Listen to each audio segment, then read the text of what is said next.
I want to welcome you to this session of Humanity Rising as we embark on day 2 of a 3-day program on looking at the wisdom of the elderwoman. I want to underscore the importance of this subject and really the imperative of listening to women generally, but particularly wise elder women in the following way. I'd like to go back over 2,000 years to ancient Palestine and Israel, when the Jewish people went through an agony at the hands of the Seleucid Empire that culminated in their being expelled from what was then Israel and Jerusalem in 70 AD. The whole notion of apocalypse came from that period of time. You know, we're in an apocalyptic time. We're in a time where everything that we thought was true is being turned on its head. Humanity now, along with about 1 million other species, teeters on the precipice of self-destruction, and trying to discern where real value is and where truth is not an insignificant task, because the world has been turned upside down. The Jewish people, between about the 3rd century BC and the 1st century AD, went through a similar period of time. What they had believed to be true, that if you obey the 10 Commandments, you obey Torah, God will bless you, which was what the prophets had promised, what Torah had promised, was turned upside down. And if you were a good Jew, you were prosecuted, killed, and if you were an apostate, you were blessed by the Greek and Roman overlords. And in that period of time, when truth and falsehood began to blend, when nothing made sense anymore, they began to conceive of the end of the world, because the world that they knew and they'd inherited from the tradition from Moses was no longer happening around them. Simultaneously with this notion that they were facing the end of the world, there began to incubate in the collective psyche of the seers a feminine presence called Chokmah, which was later translated into the Greek as Sophia. It was a feminine presence of wisdom that in that time of duress, in that time of incomprehensible contradiction, when the world looked like it was going to end and God was going to punish the wicked and restore the elect to the promises originally bestowed, the spirit of wisdom began to permeate the Jewish psyche. And in the depths of the apocalyptic literature began to emerge the wisdom literature. Some of the Psalms, the Song of Solomon, the Book of Job, Ecclesiastes, the books that we associate with wisdom literature in the Bible, all emerged during the apocalyptic period of Jewish history.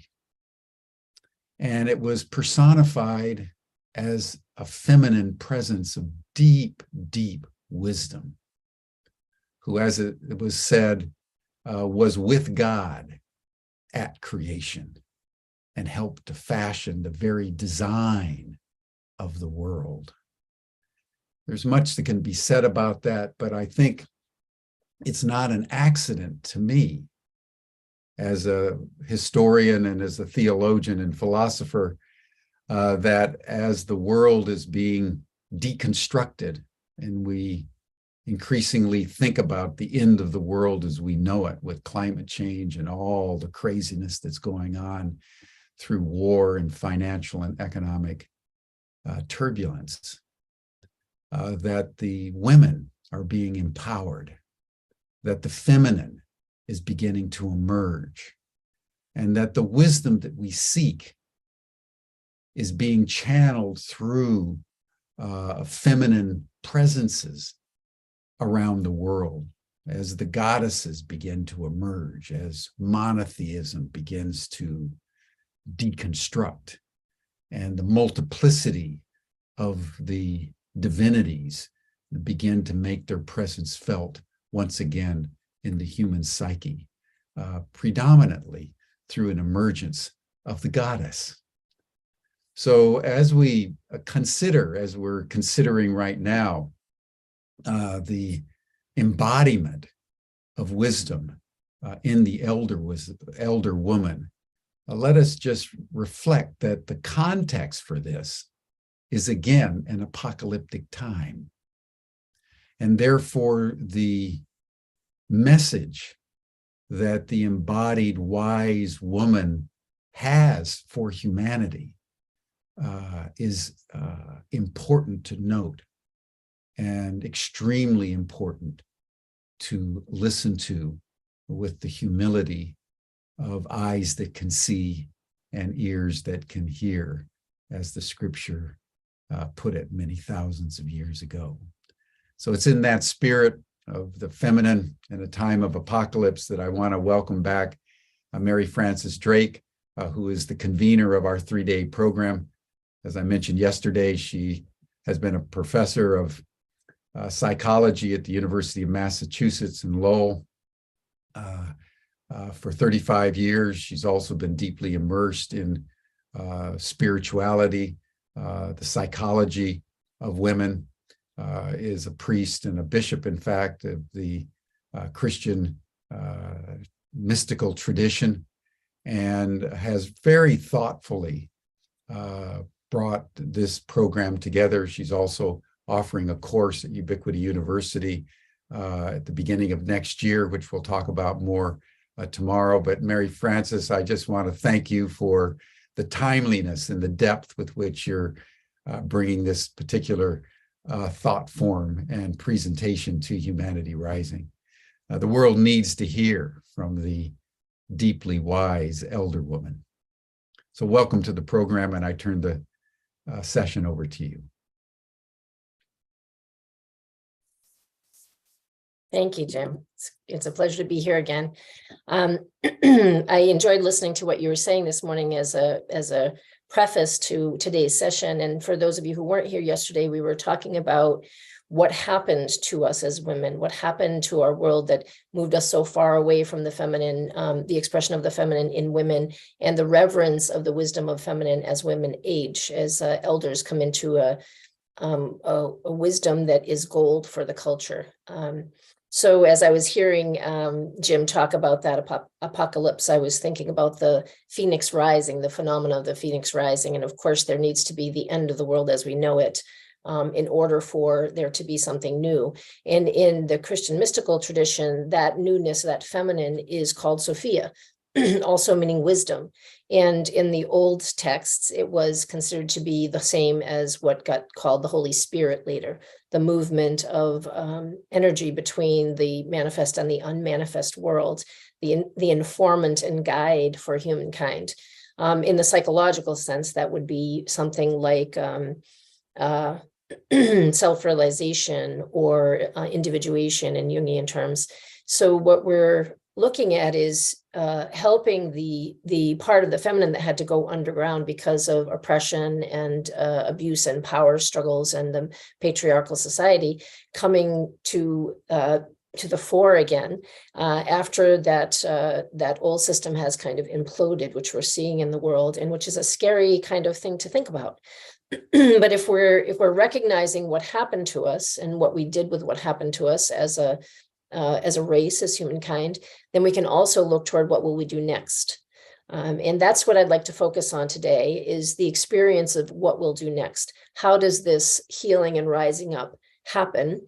And as Jim said, I'll talk about the mechanics of that in the January class more, but today I'd like to have us experience together what it feels like and what it means to embrace the embodiment of having a physical form in our own bodies, and also tuning into the energy of life in our own bodies, of the energy of our hearts, our minds, our spirits in physical form, and connecting that to our experience of the earth as the physical embodiment that that our forms came from, the clay from which we arose with the breath of life being put into us. So rather than doing the resonance exercise that we did yesterday morning, I thought we would do something a little bit different today.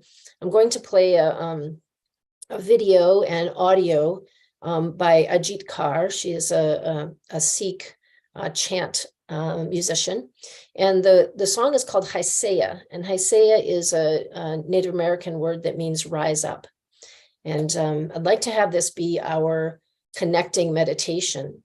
And I would encourage you, as you're doing that, to begin by holding your hands up to feel the energy of your own being.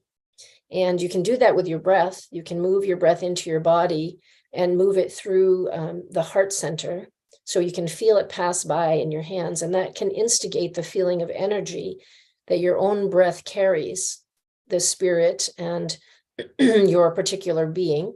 And you can feel it pass by your hands, and you might feel the energy of your hands activating as well. And what we're looking to do is move our consciousness inward to the place where we have access to the feeling of ourselves as living beings, and the feeling of ourselves as beings who have innate wisdom because we are alive. And this is a beautiful meditation. And if you want to have your eyes open and watch, it's a beautiful video with a lot of scenes in nature, which are really connecting not only to the Mother Earth, but to ourselves as creatures of the earth, to ourselves as emanations of the earth, as beings that are in a continuum of consciousness with the earth. And so we're looking to dive into the experience of that feeling of embodiment so that we can start to entrust ourselves to it and become familiar with that ground of our being. And then my dear friend Caitlin Adair, who is the author of a book called Love's Body Speaks, will talk to us about the ways in which our body informs us and guides us. So I encourage you to relax into the space that you're in and move your center of consciousness from your thinking mind down to your heart center and into your body. And as you listen to the music, you can maybe sway your body or put your hand on your heart or something that reminds you to get down into your body so that the thinking mind can go quiet for a while. And we'll flow through this meditation together. While I'm setting it up, why don't you take a few deep breaths and get your arms open wide. And you can decide whether to have your eyes open or closed for this beautiful chant, Haisaya.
These mountains tall, they are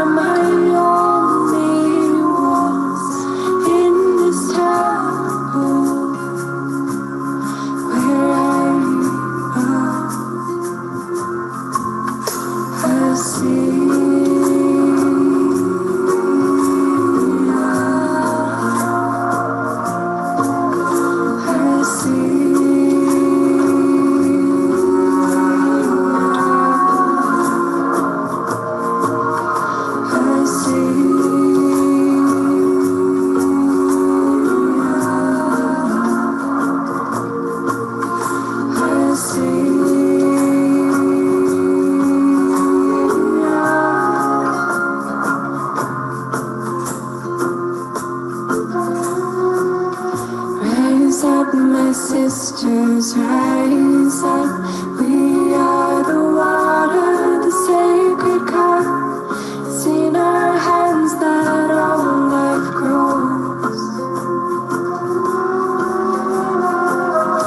It's in your dance, it's in your hands, it's in your love we rise above. It's in your song I hear my soul.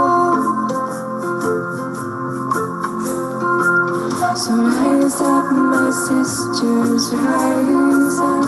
Let us lift each other up. Sing it from your heart and from your soul. I see.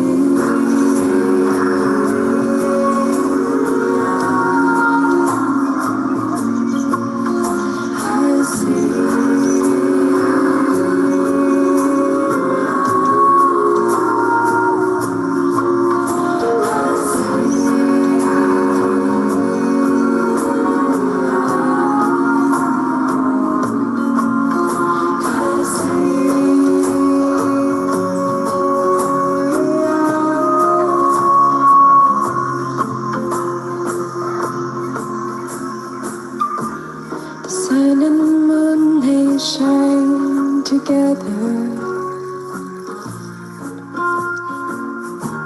She moves the waters and dances with the heavens. In your eyes I see her say, "Arise." In your eyes I see the giver of this life.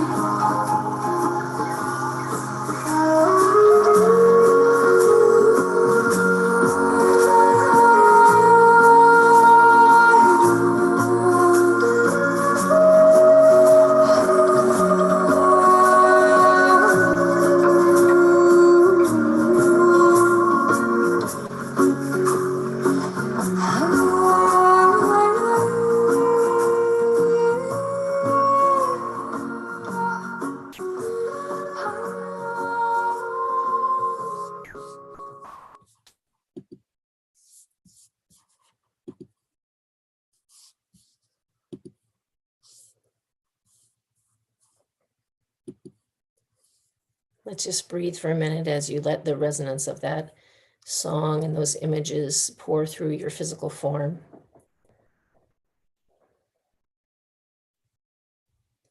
You might feel a sense of peace or tingling. Part of the wisdom of the second half of life, or the second adulthood, as Gail Sheehy calls it, is being acutely and exquisitely in tune with your own physical form and the life force which enlivens it. The things of nature have that particular energy of being just what they are. Water has a particular energy of the spirit that we can tune into. All of the elements.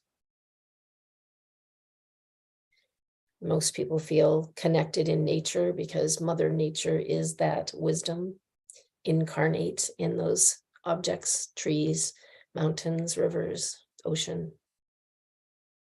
And it's the same substance and elements that our physical form are made of. So turning inward to the energy of that, we can feel it. And I'd like to take a moment for you to put your hand on your heart, maybe both hands, and turn your sight inward. And starting from your feet with an intention of gratitude, an expression of gratitude and love from your heart, can pour love into your feet and gratitude. It's a good week to be practicing gratitude. Into your feet for how they move you around, how they carry you. And you know, in some cultures, the sole of our feet are considered to be our sight. And we know energetically that the sole of our feet tells us about our whole body and impacts our whole body. So thank your feet. Feel your feet. Remember that you have feet.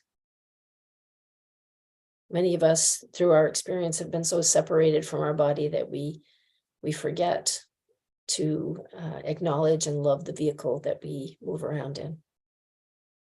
If you've experienced physical trauma of any sort, oftentimes we dissociate from our bodies and go up into our heads and live in our heads because the body and the heart are too painful of a reminder of what's happened to us. So today we want to remember that we have a body, we have feet and legs, ankles and knees and hip joints that allow us to sit and stand, kneel on the ground and garden, whatever it is that you do when you move your body. And if your body is challenged in some way, you can thank it for the history of the work that it's done for you, or you can send it light, send it love and healing. And just moving up your body to your sex organs, your abdomen, all of the internal organs that keep this body going. The central channel of our being that houses the energy centers of our energetic body that interfaces with our physical body. A lot of damage has been done to the physical and to the root chakra because of abuse that people have experienced.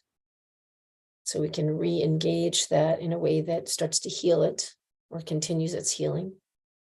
Re-engage with the connection to the earth,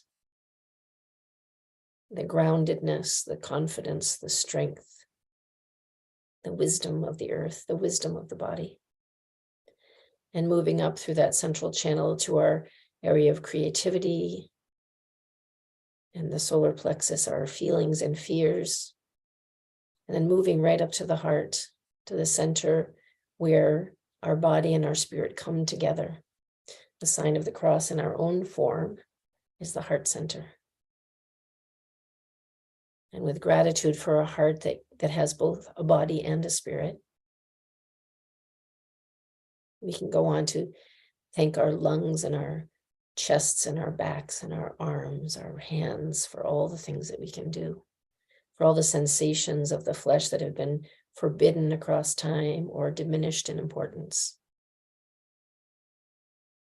And moving up to our neck and jaw and releasing the tension that we often hold there, or the tension of holding our breath. And moving through our heart to thank our bodies, thank our lungs and our hearts. Acknowledge their pain and also the wisdom that arises from our experience. So there's plenty of room for both sorrow and joy in this space in our heart center.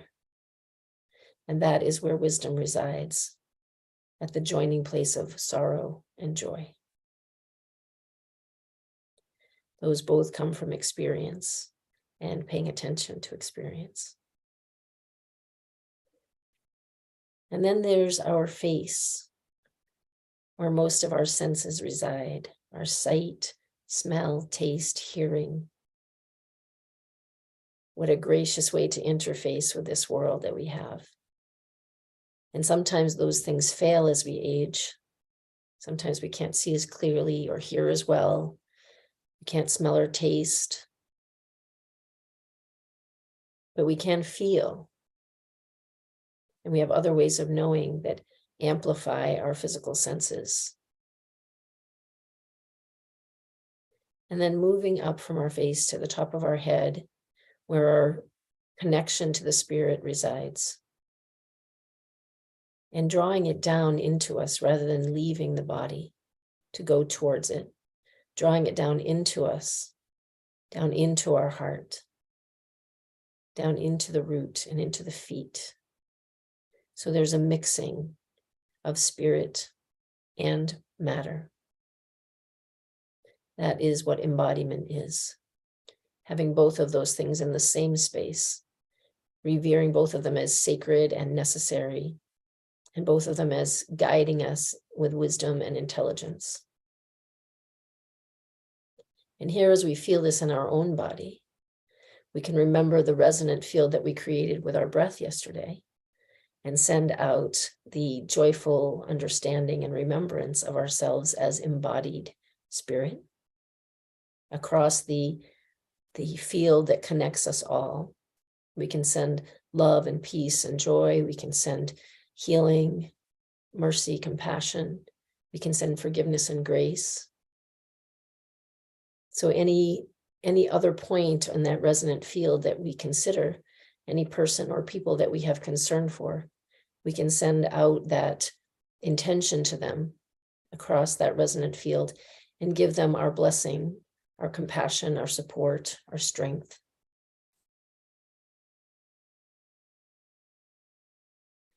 We all have a close-in web of connection, our family and friends, and those that we are most closely associated with, who we generally have a very clear and consistent connection with in that resonant field.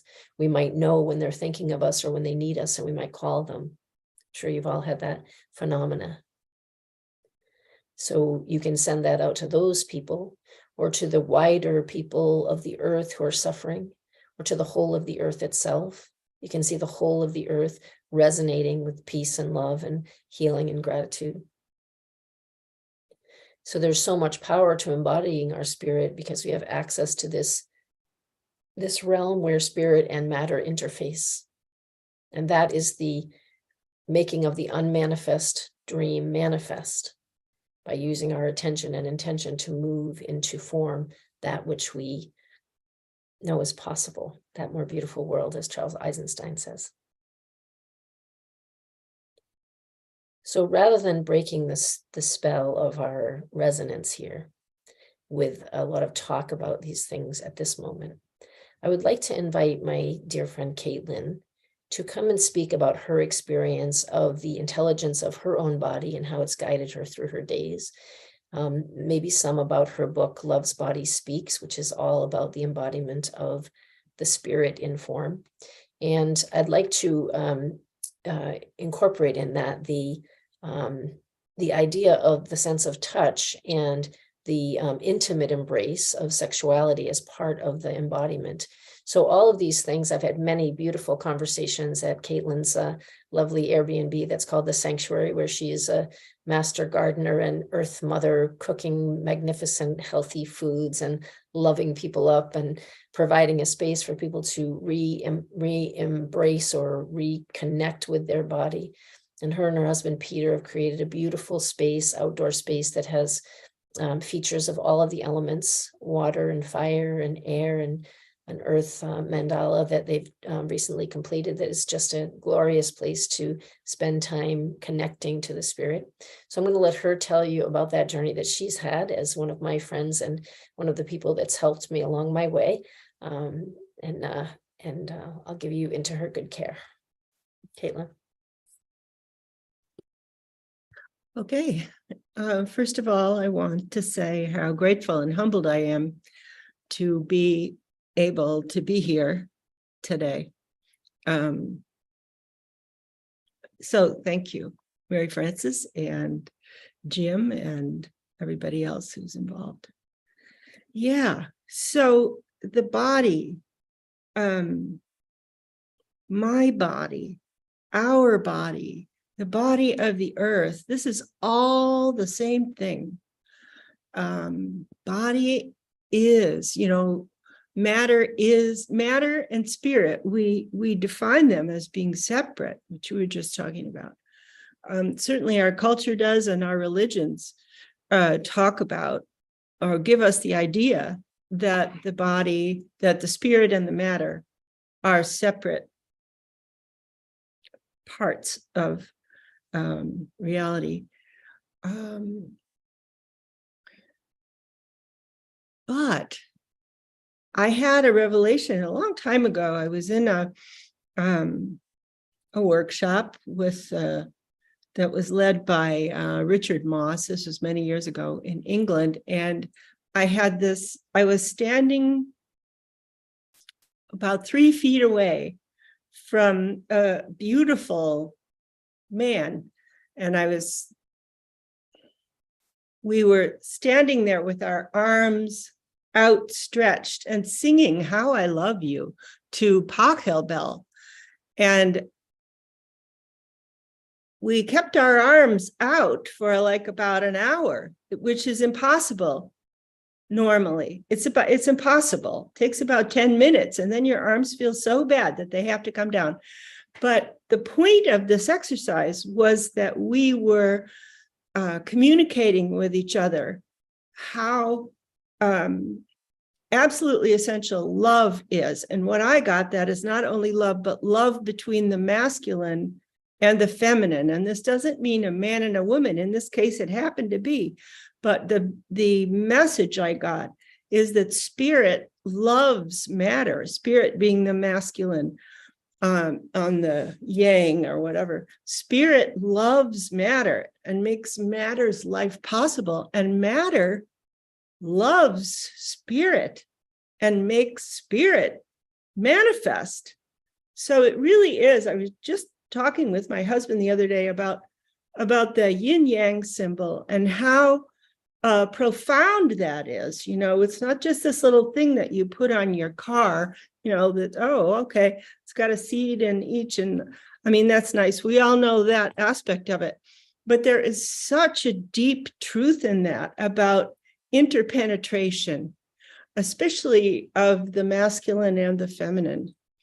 And we enact this every time we make love, male and female, we enact it, interpenetration, and probably, but I don't know. I've never had a lesbian relationship, so I don't know. And I'm willing to be informed by that.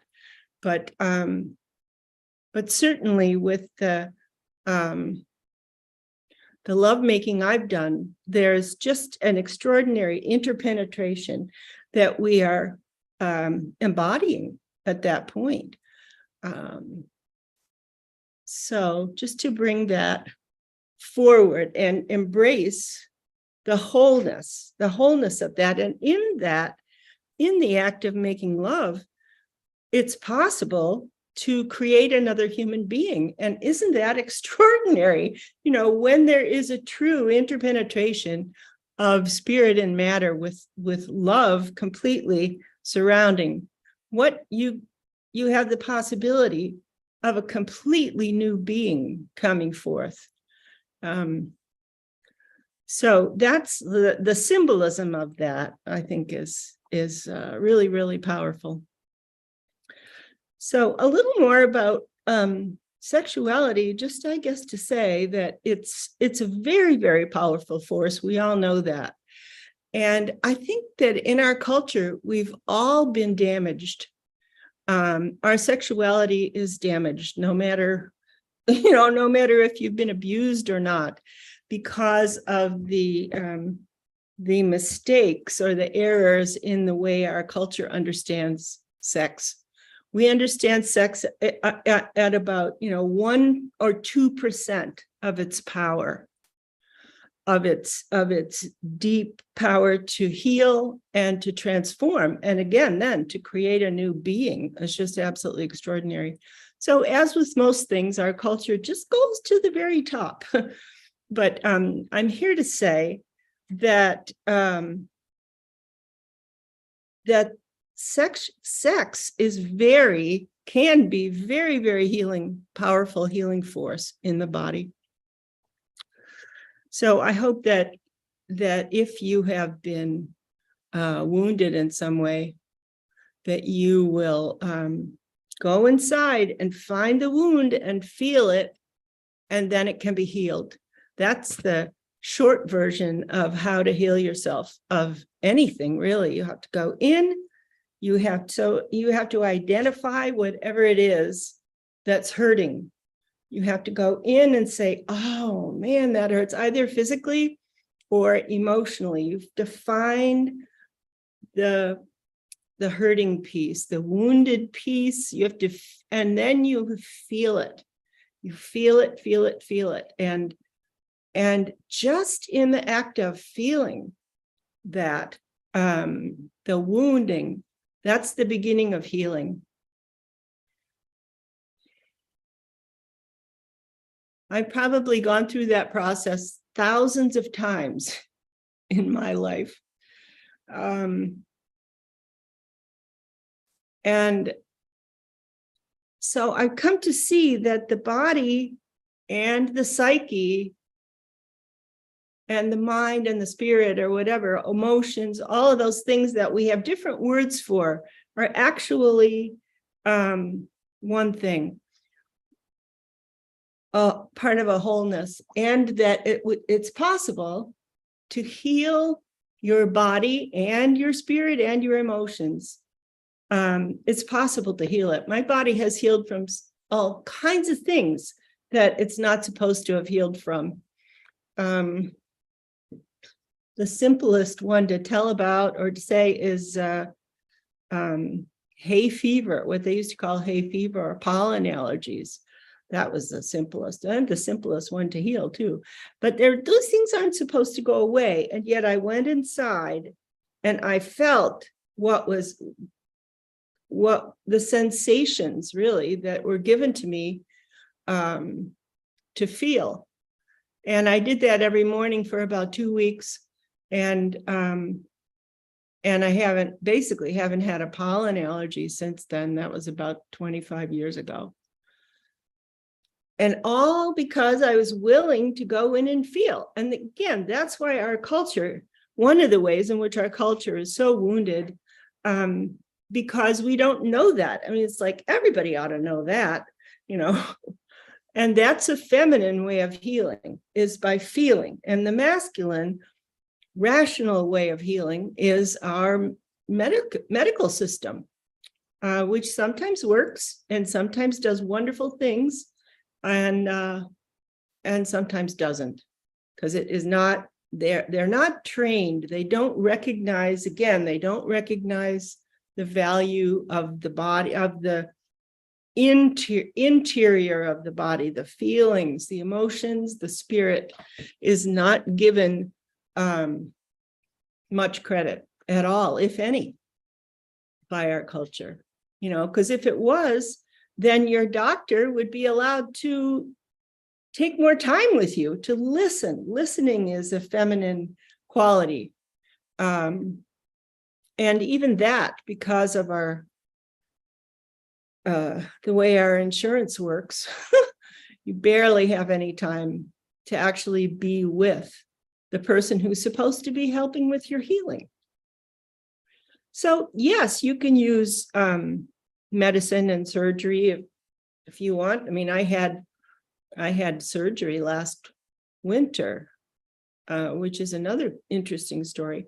If you need it, it's important. And what is the emotional, psychological component to your illness? What is that? What might it be? And if you don't go into that, I'm not saying everything that's wrong with you has consequences emotionally and spiritually and physically, but oftentimes it does, so that you can, if you address the physical and address the emotional, spiritual, and go say to yourself, okay, I have this bad knee, and it's not going away.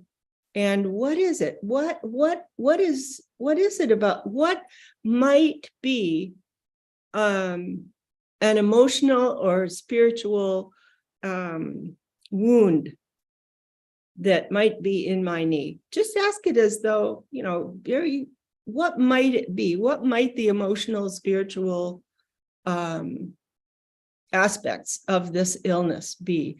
And you don't have to do it like with every cold that you get or every time you stub your toe, but with something that keeps coming back, or something that's very serious,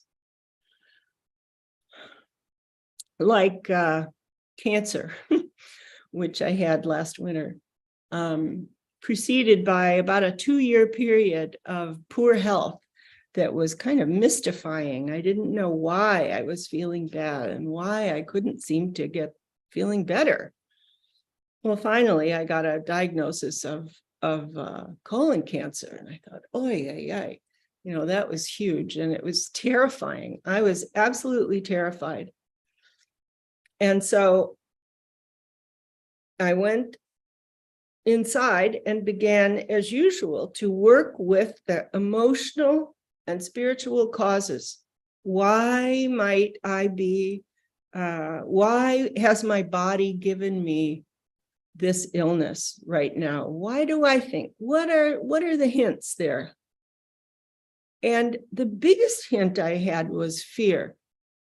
I was terrified, just terrified. And I connected that with something I'd been working on, not physically, but just emotionally and spiritually for 10 years, I guess. I found out about 10 years ago that I had had a birth trauma. And if any of you here were born in the 1940s or 1950s, you also may have this previously unknown birth trauma. So that's why I'm sharing this with you, because I think very few people have linked this up. But what happened to me was my mother, who was a perfectly healthy 24-year-old young woman, first child, happily married, went into the hospital ready to give birth. And the first thing they did, well, when she was ready, I guess, was general anesthesia. Okay, so I was ready to be born and my mother was not there. She was gone. So I was pulled out by forceps and handled by a couple of young male doctors. Oh, okay, held up upside down by my heels. They used to show that photo in Life magazine. Look what we've got, as though you caught a fish or something. And then gave me over to the nurse. And it wasn't until the next day, I don't know exactly how long, but a good long time before I was even shown to my mother or given to my mother. And when I was given to my mother, I was all wrapped up like a cigar, what do they call that? Swaddling. I was all swaddled, which does keep the baby quiet. But they told my mother she couldn't even unwrap me. She couldn't unwrap me. She did, but she wasn't supposed to. So she was being naughty when she unwrapped her baby. And they kept my mother and I there for 7 days in the hospital. And she was in her room in the maternity ward. And I was in a room with, who knows how many other terrified infants. And we were all screaming for our mothers. And there we were, just creating this atmosphere of abandonment and fear. And that was, they did bring me to see my mother like 4 times a day for an hour and not at night. So, you think, okay, in the scale of trauma, it's not war, it's not rape, it's not abusive behavior, verbal abuse, but because it was that first week of life, my first week of life, I discovered only about 10 years ago, so I was like 62, that I had indeed experienced a deep trauma. And what happened there was the effect of it was that my nervous system was imprinted with not safe. So even though I had a really beautiful childhood, loving parents, a really kind of idyllic childhood, no abuse on any level, lovely family, at the base of my understanding of my experience of being in this body was deep terror. So, and what that does to the nervous system, you can go ask somebody who's a trauma therapist.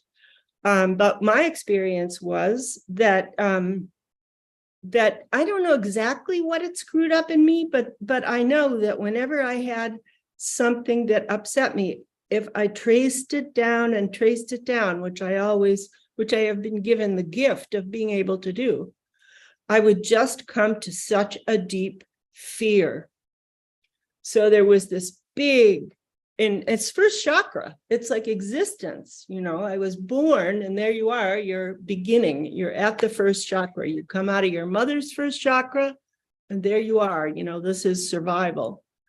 So my survival felt, to me, I felt like my survival was threatened.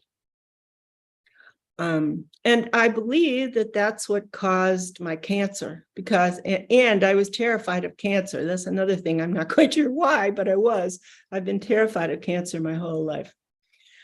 So I feel that what kind of happened in a psychospiritual way is my body manifested my worst fear in the form of cancer. And it was colon cancer too, which is, I don't know, it's kind of second chakra. It's at the base.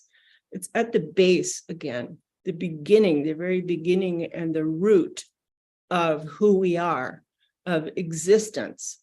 And so I was experiencing cancer at the root and terror at the root of my existence. So it was quite a learning experience for me, I'll tell you. I went into despair at one point because I was diagnosed, and the surgeon said, yeah, let's do it in a week and a half. And I said, okay, but this was last December. And as you all may know, last December was peak COVID. And in our hospital, 2 out of the 3 operating rooms were closed because the OR staff, half of the OR staff in our hospital had COVID. So I had to wait 4 weeks, and that was like living in a pressure cooker with my terror. And that was such a gift. I can't tell you. It just cracked me open. It cracked me open in so many ways. I was absolutely terrified. And I had a friend who is who is experienced in guiding journeys with the mushroom psilocybin. And I asked that friend if he would come over and do a psilocybin journey with me, because I was in such terror, thinking that would help, because I knew this was like a spiritual, psychological, emotional, this was like a whole existence issue. And so the friend did, and in that journey, in the middle of it or at the end, I think it was kind of at the end, it was, first of all, it was fascinating, but I was in the room at the hospital where I was born, and I was watching my mother give birth. And the first thing I saw was bars on the window of the birthing room. And, I don't think there were actual physical bars, but that was to show me, that was a symbol to show me that I had been born into prison. That's what our culture does. Yesterday, Mary Frances talked about patriarchal practices in our culture and how we've been so dominated by the masculine way of thinking and doing things that it's gotten into every corner. And this is a time right after the Second World War where patriarchy barged right into birthing. So my mother was not there. My father was not there. And I was abandoned. And somehow the hospital thinks that was fine. That's what they did to everybody, every mother and baby. I was perfectly healthy baby. This was not a medical emergency. This was a normal birth. But the hospital, that's what they did with normal births, was basically creating trauma where it was absolutely unnecessary to do that. So that's the patriarchy for you. So anyway, so I saw and was able to heal my birth trauma. And the main thing that happened in that, aside from reliving, going through that, my own birth, was that in a flash, I understood that God loves me.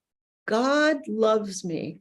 And I think that that's what it had not been possible since I was a child for me to trust God, even though I was a spiritual person. I really liked goddess. I did mostly goddess things, but I did not have a deep kind of personal spiritual knowing of the love of God. And so in this psilocybin journey, God got through to me. And I think that was possible because I was in such terror. I was just desperate. And so it's like a crack opened and God came in and let me know that I am deeply loved. And so, I mean, it just really changed everything. And I realized how I couldn't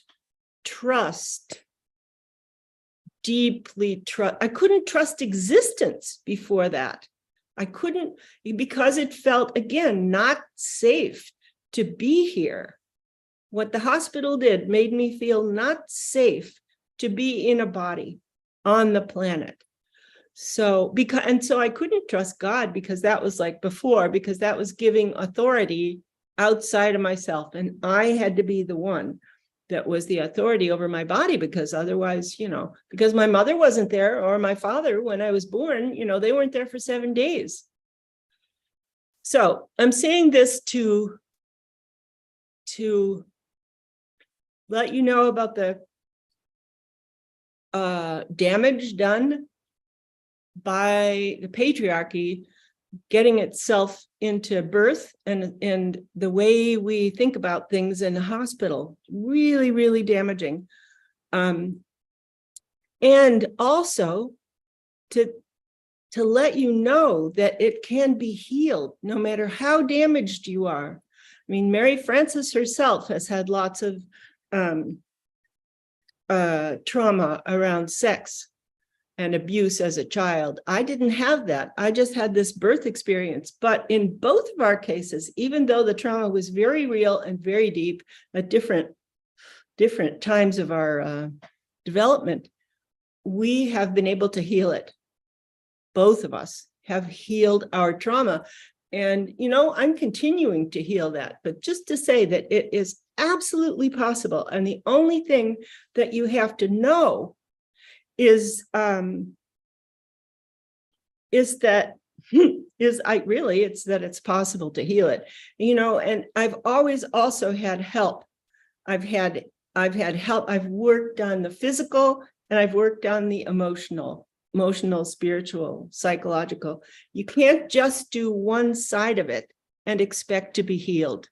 You have to go in, you have to find all the feelings or the experience, you have to experience them and allow it. It's like then you have to allow it to come out and be healed. And every time you do that, you will come out of it a different person. That's been my experience, and I think it's extraordinary. I can't tell you how many rebirths I have experienced in my 72 years, although I didn't start doing it until I was 35. So I've had like 37 years of rebirthing myself. Caitlin, can I interject for a moment? Yes. That was beautiful. Thank you so much. Exactly what I was hoping you would share is that whole process and the wisdom that you've gained from it. And I appreciate your sharing the part about the process of healing it, because I think that is so important that people don't recognize they have the capacity and the inner wisdom to do that. I'd like to switch gears a little bit, because this is something I know and love about you, about your connection with the body and movement and the energy of the earth. And so once the next rebirth, let's say, happens, instead of the healing is done, but the next rebirth happens and you're more tuned into your inner nature, more tuned into the energies of the feminine and yourself, Can you describe what you described to me a few weeks ago about how when you were kind of establishing the new earth mandala on your property, the energetic experience of that lived wisdom in your body and what it does, how it moves through you, how you connect with the earth and the elements and all of that, and how you're moved internally to do the things that you did to ready that space. I think that's such a beautiful story. I think everyone would benefit from. Okay. So I am a body person. I mean, I wrote this lovely book, which if you want to know more, Love's Body Speaks, and there's a link to it somewhere, but that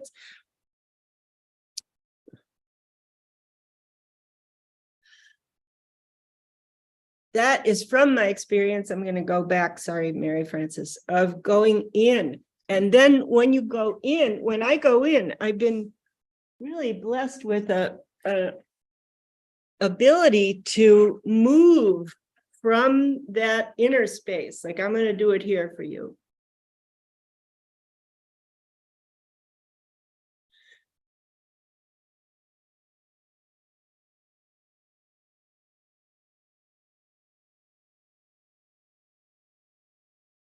So that's, that's a teensy little tiny taste. And what that is, what I did, I learned that kind of movement when I did a course in authentic movement many years ago. Basically, what that is it honors your body's knowing about what wants to happen in your own body. There's such wisdom here. So with that, you close your eyes and then you go in and you can lie on the floor or whatever, and or not, and allow the movement, and then allow vocalizing maybe, and then afterwards I would draw or write, and things would come out that I didn't know were in there. And that was my first way of really getting connected to my body, was through authentic movement. And I love it. I still do it. I've been doing it for a long time, although I don't have to do it in a form anymore because my body has been really sensitized. And it's especially been sensitized to the earth lately. For a long time, actually. I've always been aware of the earth, but I've been a gardener for my whole life. And a deeper level, the next level of my earth sensitivity and my gardening sensitivity is being born right now. As my husband has created these like spots in our garden, mandalas, I guess you could call them each a mandala, for the elements. And so it's like an intentional, you put your intention into connecting with the earth. And I've done that a lot. I've done that a lot over like the past probably 20 years since we moved here. But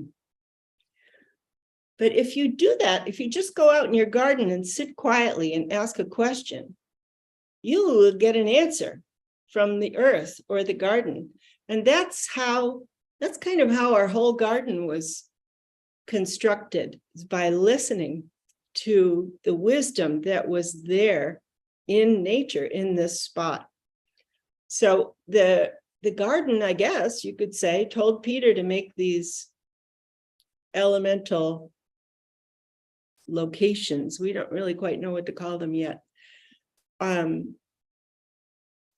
he'd made 2 of them before we realized that there was something going on. He'd made a pond years ago, a little pond, beautiful little pond, and he made a beautiful fire circle out of stone last summer. And then we said, oh, we've got water and fire happening. What about earth and air? Oh, because we've always been tuned into the elements and the seasons. So Peter went out and created a really beautiful earth mandala, 2 circles and a quartered circle also. And then he did that last summer. And then now he's working on the air, which is a spiral. So, and every day now, or nearly every day, we go out and we walk together through, we say we walk the elements. That's what we do. We do the walk of the elements, and we take incense. We say a little prayer at the beginning, and then we walk around to each of these locations. And you know how everybody thinks about the elements, the 4 elements, that they're just always have been there. Well, if you are up to date on your science and your cosmology, you will be able to understand, as my husband did, Peter Adair, that first that they evolved. Each of the elements actually evolved during the process of Earth's creation. So the first one was the earth, and then the earth gave birth to water because the moon hit the earth, and the impact was so hot that the water actually like wept out of the rocks. Water came out of the rocks that make up the earth. Who knew? I mean, I think that's so amazing. But science is just saying, yeah, that we're pretty sure that's what happened. So first there was earth, and then earth gave birth to water. And water, as you all know, is in every living cell. Every living cell has water. So what happened is water, there was some DNA floating around or something in the universe, which I think happens everywhere.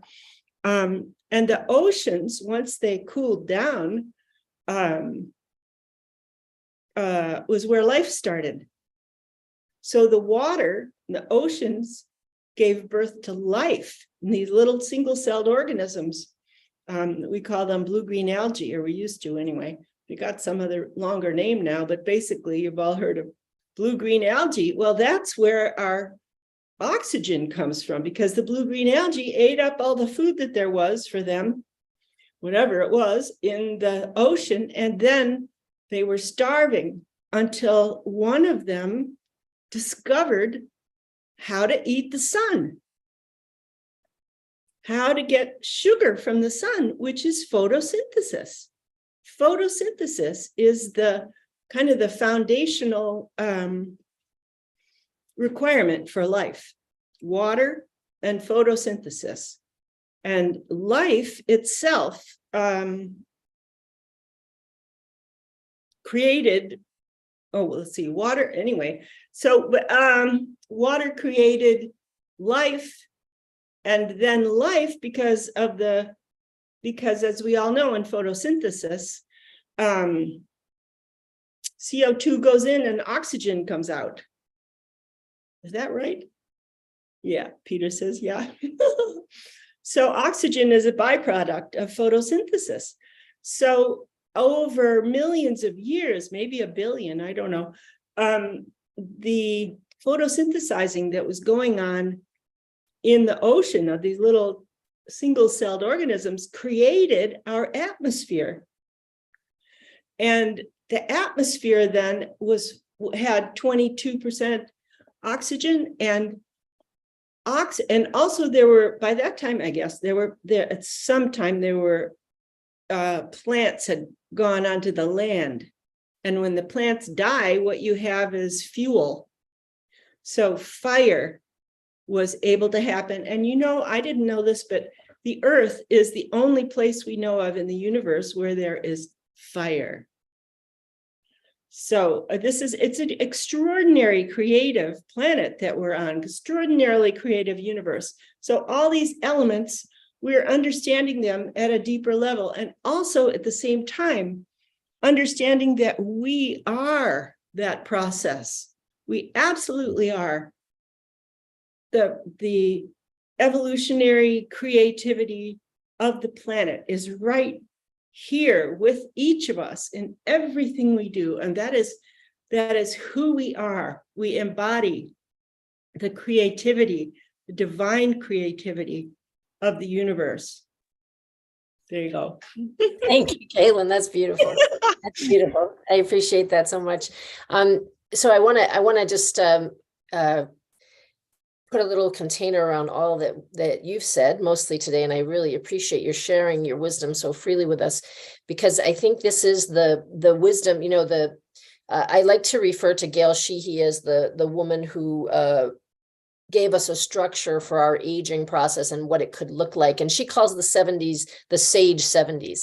And I really feel like you've shared the wisdom of your sage 70s with us in this expression of, not only your physicality, sexuality, healing, all of those processes and what you've come to see and glean from that in your life. And also certainly with help, but as you're explaining this last bit about your garden and the elements and feeling like this is the natural state of our being and how far away we got from it and how it caused so much disturbance and dis-ease and physical disease, mental disease, that people struggle with. And it really is restoring ourselves to that connection and that balance and re-embodying that, taking back what we know to be true about ourselves. That is the revolution, really. That's the rebirth of ourselves as whole and what I would call holy, the holiness, the wholeness of us individually, and then collectively as we share that intelligence with others who are experiencing the same thing. And therefore why we need the wise women, the sage 70s women to be speaking and being heard. Because, when we were chatting this morning before we got on, you were saying, I don't have people to tell this to. Yeah. And I think that's one of the real sadnesses I have. And one of the reasons I think this is such a beautiful avenue for sharing that information. And that there are many sage 70 women who aren't being listened to. And think of the gems that you just gave us in 20 minutes of sharing your experience and the gold that can be harvested from that for people to say, if that's your experience at 70, might someone at 30 remember? Might someone at 40 remember? Might someone having a child say, I'm not doing it that way? Pushing back on those systems that have stolen our actual selves from ourselves. And in my experience as a psychologist, I find that most people, what you said about the psilocybin journey, most people just need to be reminded that they're beloved creatures of the earth. And what you call God, or what someone calls the universal life, whatever someone calls it, that being restored to that being that we are is the healing force. And then we can be, like you're saying, be all of that in connection with all of that. And, if anyone were to come and visit you at your beautiful sanctuary, they would feel that, it's a particular kind of feeling of a space that holds that kind of energy.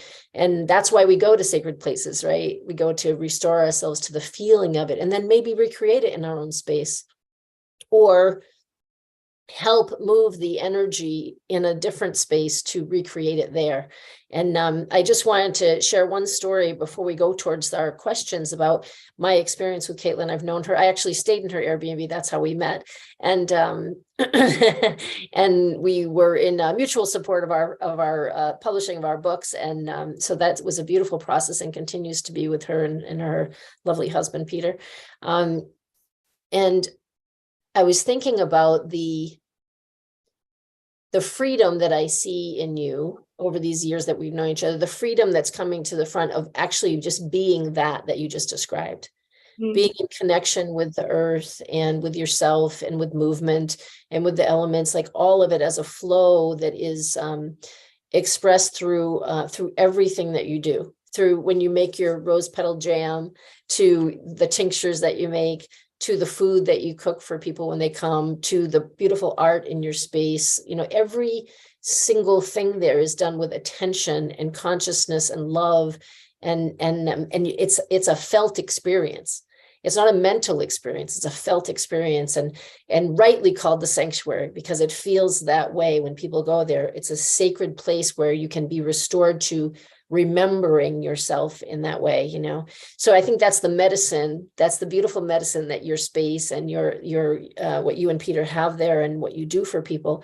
And what we also have done together and with other people that we know, going to other places that don't have that because of the experience of those spaces and helping to move energy in those spaces to restore that same knowing, repair the damage and restore the knowing by doing the same process you said. I was having the parallel process of going to a place together and feeling into the wound of the place, the historical wound of the place, putting our consciousness and love on it, repairing it and revitalizing it and opening that space to more movement of spirit and consciousness and love, and then having it be changed. And so then another sanctuary on the earth opens, because we've collected our consciousness together to make that process happen in another space.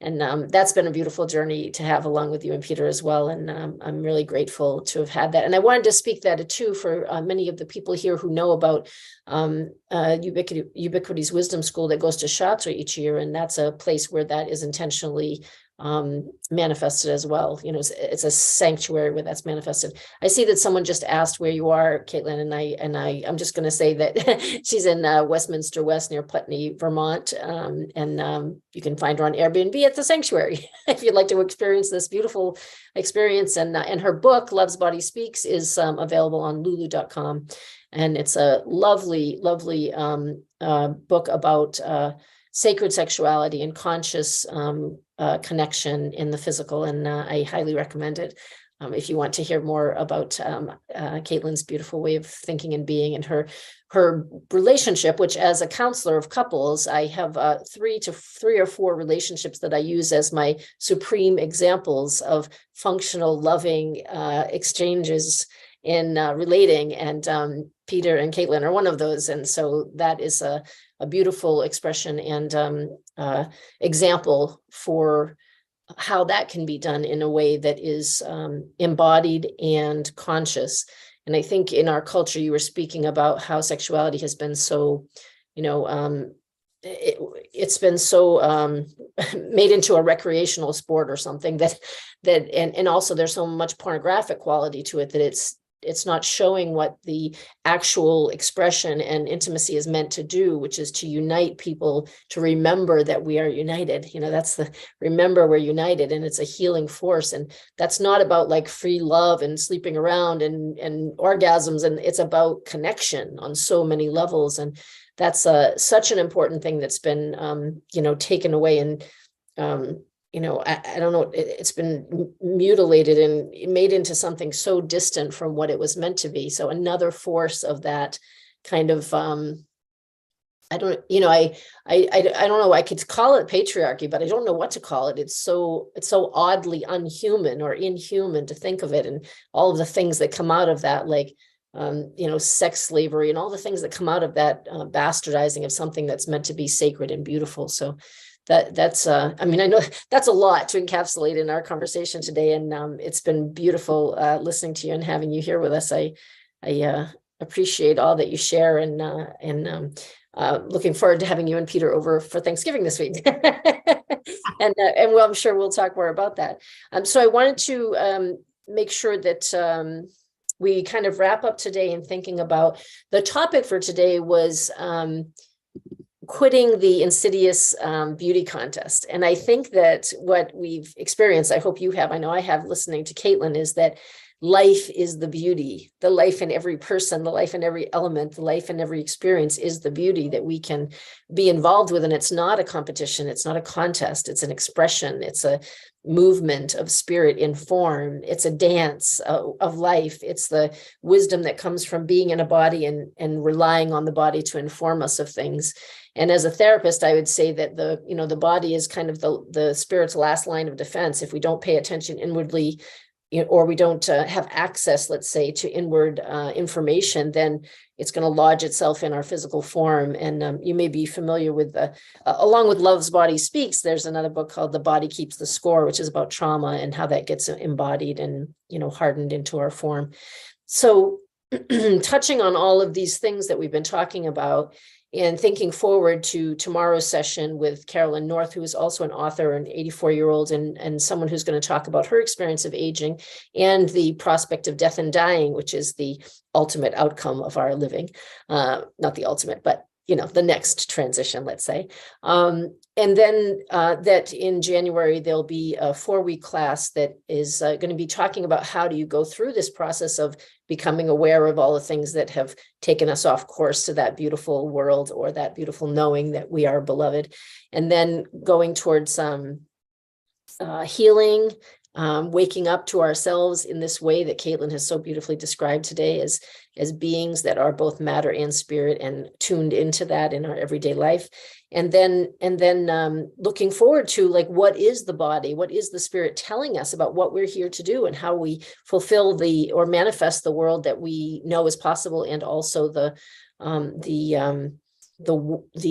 personal mission, the purpose of our own life, the expression of our own life, not as a goal, but as a dance, as an expression of who we are in each time in our life, and what we have to offer, and what our experience is. So I just wanted to put that picture out there in front of you before we move towards questions. And I appreciate, again, I want to say that that Caitlin's book, Love's Body Speaks, is available on lulu.com.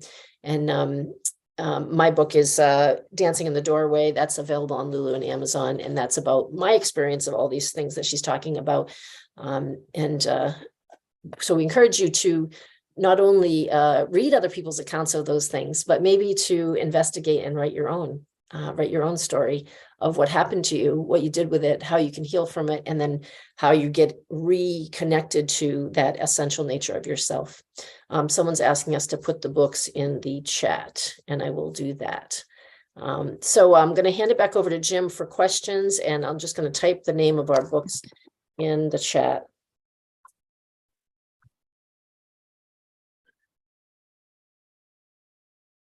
Thank you so much, Caitlin and Mary Frances. Really deep and rich material, starting with your account, Caitlin, of birth trauma, and what almost all of us go through just simply coming into the world. That's before anything else happens. We are often traumatized by a completely desensitized, despiritualized medical industrial complex, and we have to recover from it. And also the point that both of you were making, that I'd like to start on, as the title put it, taking off the insidious mask of beauty, and how the culture forces upon women and men a certain kind of consumerist, crass notion of sexuality and fulfillment. And I want to ask that in light of what Amy Blumenschein was asking earlier in the program, on both of your understandings of the relationship between erotic sensibilities and the holy within the context of a culture that has stripped away the holy, and thereby created a false narrative around sexuality and the sensual. It's a very complex thicket of beliefs and taboos and cultural conditionings and mass propaganda. So I really loved both of you to say a little bit more about how we recover the sensual and recover the holy out of the morass of Madison Avenue advertising. Yeah, I'm going to just say something quickly, and then I'm going to let Caitlin speak about that. I'm going to kind of take it from the psychological perspective. And one of the things that happened in psychology as women of a certain age were dismissed is that women's sexuality was dismissed. So you get past menopause and people think you dry up and no longer enjoy sex or want sex. You're no longer considered a sexual being, and that sex is for young people. And so that has historically made it very difficult for women to feel at ease in their body and to feel like they can engage in sensual behavior without feeling ashamed of themselves for being old or not looking like a young person or not having something that Hollywood says is necessary in order to be attractive or to be a sexual being. So I noted recently, Emma Thompson did a movie called, I can't remember what it's called, Good Luck to You, Leo something. Anyway, she did a movie about being a 60-some-year-old woman who had never had an orgasm, and she hired a sex worker. And it's a fabulous movie about this whole topic, which is really her trying to recoup, like you're saying, how do you recoup a sense of yourself as a sexual, sensual being as part of our existence as humans, and fight off what the culture says about that, especially for older women. Now they have words like cougars and things for older women who are dating younger men or who are having sex with younger men. There's a whole phenomena around it. Gail Sheehy has a book that came out in 2006 called Sex and the Seasoned Woman. And that is pursuing the passionate life. And she's talking about the creative force of life, not just sex as an act, but the creative force of life that gets exchanged in the intimate relationship that, as Caitlin said, heals and enlivens us to create whatever it is that we came to create, heals us, supports us, enlivens us, reminds us that we're not alone, helps us to connect with ourselves and others on a much deeper level. And so that is an area of eldering that is really important to come to the forefront, because many women who are younger now are so deeply embedded in that Hollywood idea that you have to be young and thin, and sexuality is really only for the young, that we can miss out on this whole part of our life that is essential to our continued growth in this second adulthood that comes after menopause. So I'm gonna let Caitlin talk about it, since she's been in this department longer than I have. A little while longer. Well, I would like to speak about beauty and how beauty in our culture has been separated from almost everything. And it's sold to you as beauty products and as some kind of a ideal of beauty for women and men, as you said, Jim. But beauty is a foundational quality of the universe. If you look at those photos from Hubble, every one of them is astonishingly beautiful. If you look at this 50-year-old avocado tree in my living room, it's beautiful and it's alive. And beauty, somebody who I was listening to the other day reminded me that beauty, you see something beautiful and that allows you to fall in love. So and this doesn't mean just people or partners or anything, but beauty is absolutely central to who we are. It's very close to love. It allows love, and maybe love allows beauty. I'm not sure, but they're very closely connected. So yeah, that's what I say about beauty. And one other word I wanted to throw in, a practice is if you align your heart with the heart of the sacred earth. That's a like direction. Align your heart with the heart of the Mother Earth, and then your life will open up to the life around you, the life of the universe. I noticed that someone just spoke in the chat about beauty and the loss of beauty and how it creates grief. And I think that's really an important thing to think about. As people are eldering, there are losses of things that we had as when we were younger, but most people that I know aren't really missing those things that are kind of sloughed off from youth, but our culture makes it seem like those losses are crucial to our sense of self, and that we should feel less than because of those losses. And rather than having it be a continuing transformation and continuing evolution of our being as we go through this magnificent, beautiful process of aging, which we call decline. We call decline instead of wisening or eldering or something, fruiting or whatever it is that, that we could call it something that's much more about the the expression of that wisdom rather than a diminishment of physical form that has taken over as the number one criteria for beauty, as you were saying, Caitlin. I love that you equated beauty and love, because when you fall in love, we have that saying, love is blind, right?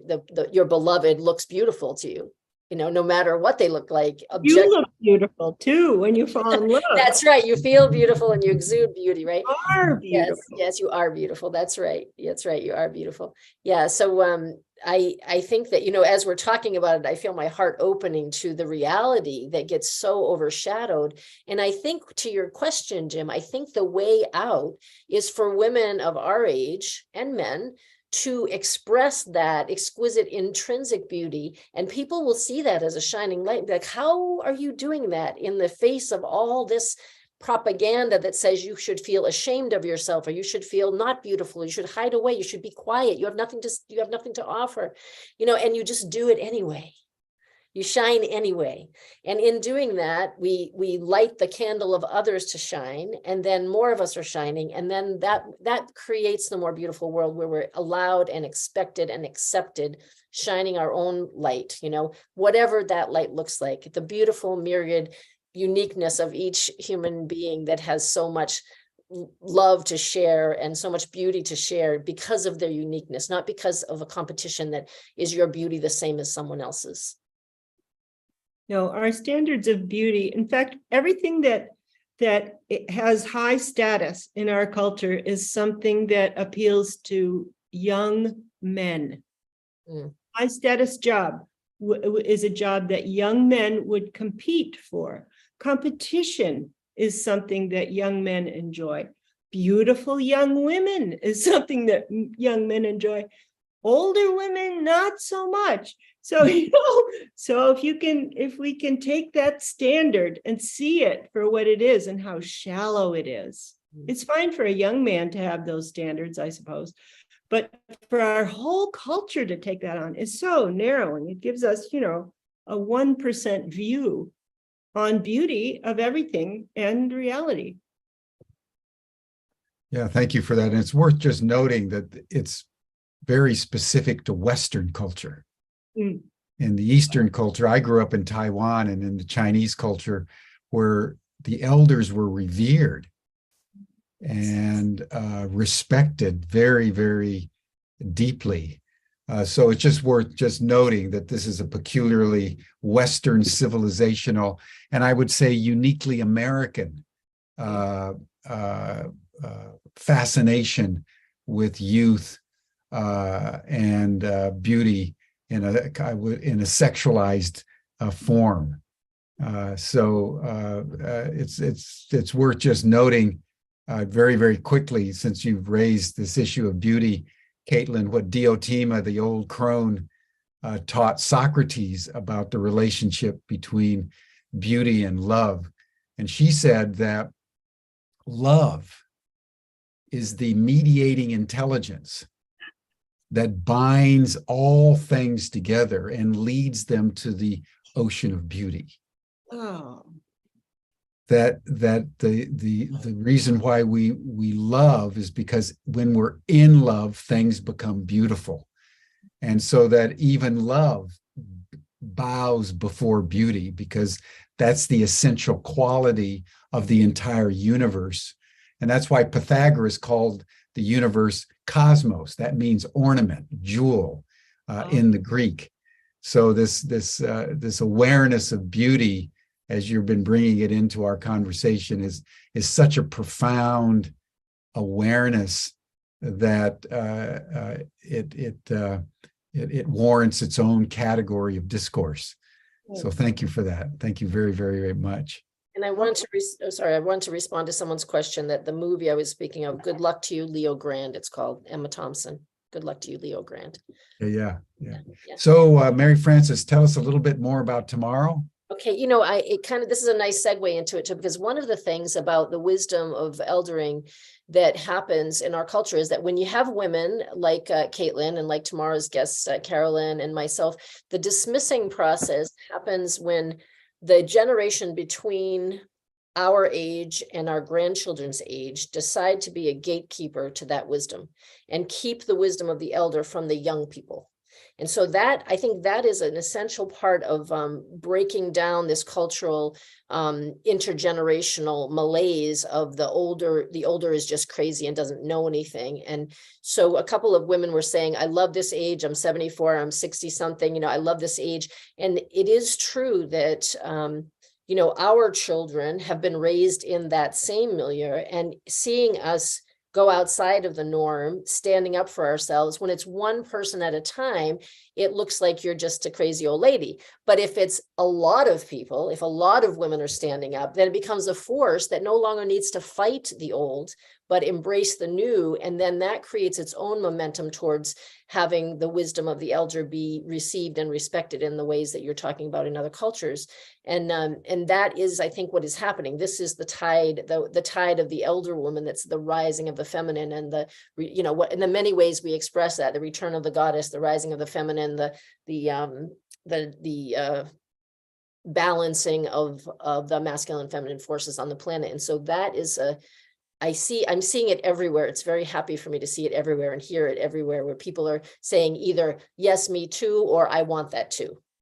And so that tide feels like it's building in force and momentum, and it's a beautiful thing. Thank you, Zach Mary Bush Frances. calls that the rematriation of our knowledge. Isn't that good? Yes. Yeah. Thank That's you. a beautiful way to put it, Caitlin, the rematriation of our knowledge, the refeminization of knowledge in a fundamental sense. So thank you both so much for such a rich and deep conversation.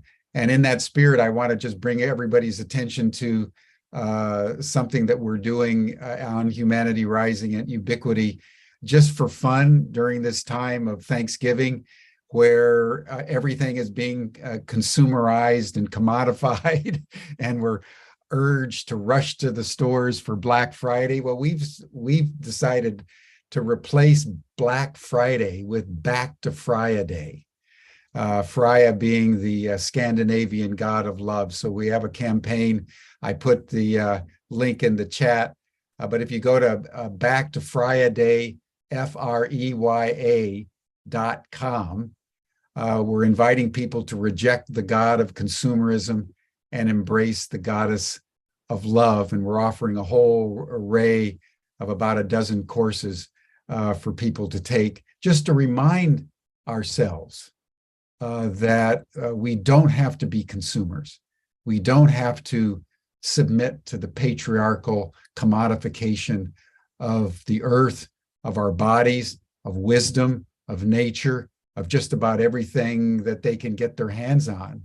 But we need the rematriization of our world, and we need to listen to the wisdom of the woman in a very, very attentive way if we're going to save ourselves. So thank you, Mary Frances. Thank you, Caitlin. That'll do it for us for today, everyone. You're welcome to the after session chat group. You'll see the link in the chat box, and we'll see you all again tomorrow for Mary Frances's final day on the embodiment of wisdom in the elder woman. Thank you all. Bye for now.